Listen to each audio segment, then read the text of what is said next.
एक बार कुछ विदेशी यात्री भारत भ्रमण के लिए आए। उन्होंने भारत के अनेक धार्मिक एवं सांस्कृतिक स्थलों का भ्रमण किया। भ्रमण करते करते एक दिन वे एक महात्मा के पास पहुँचे। महात्मा ध्यान मग्न थे। उनके सामने बहुत से साधक बैठे हुए थे। वे यात्री भी वहीं बैठ गए। कुछ समय बाद महात्मा ने अपनी आंखें खोली और सामने बैठे लोगों को देखा। इसके बाद कुछ साधकों ने अपनी अपनी जिज्ञासाएं महात्मा के समक्ष रखी।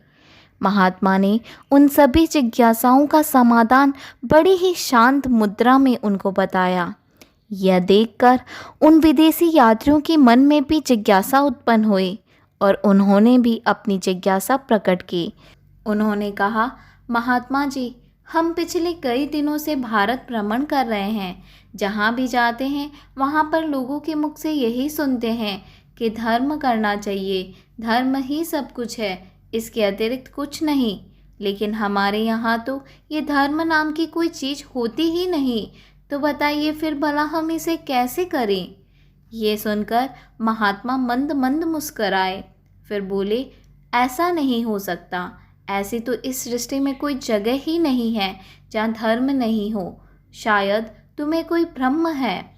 इसके बाद महात्मा बोले, अच्छा, आप मुझे एक बात बताइए। अगर आप कहीं जा रहे हो और आपके सामने कोई दुर्घटना हो जाए, किसी व्यक्ति को चोट लग जाए, उसका रक्त बहने लगे, तो आप क्या करेंगे? महात्मा की बात सुनकर यात्री बोले, सर्वप्रथम हम उसका उपचार करेंगे, उसको चिकित्सालय पहुंचाएंगे, उसके घर वालों को सूचना देंगे और उससे संबंधित जो भी आवश्यक कार्य होगा वो सब करेंगे। यह सुनकर महात्मा बोले, यही तो धर्म है। और धर्म क्या है? सबसे बड़ा धर्म यही है। यह सुनकर यात्री बोले, लेकिन हमारे यहाँ तो इसे हेल्प यानी सहायता कहते हैं। पर अब समझ में आ गया कि सहायता ही धर्म होता है।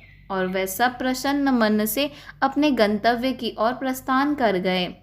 इस प्रसंग से हमें यह प्रेरणा लेनी चाहिए कि सबसे बड़ा धर्म होता है प्राणी मात्र की सहायता करना। कहा भी जाता है कि कृत्तिनोपि प्रतिक्षन्ते साहाय्यं कार्य सिद्धेय चक्षुष्मानपि न लोकाद्विना वस्तुनि पश्यति।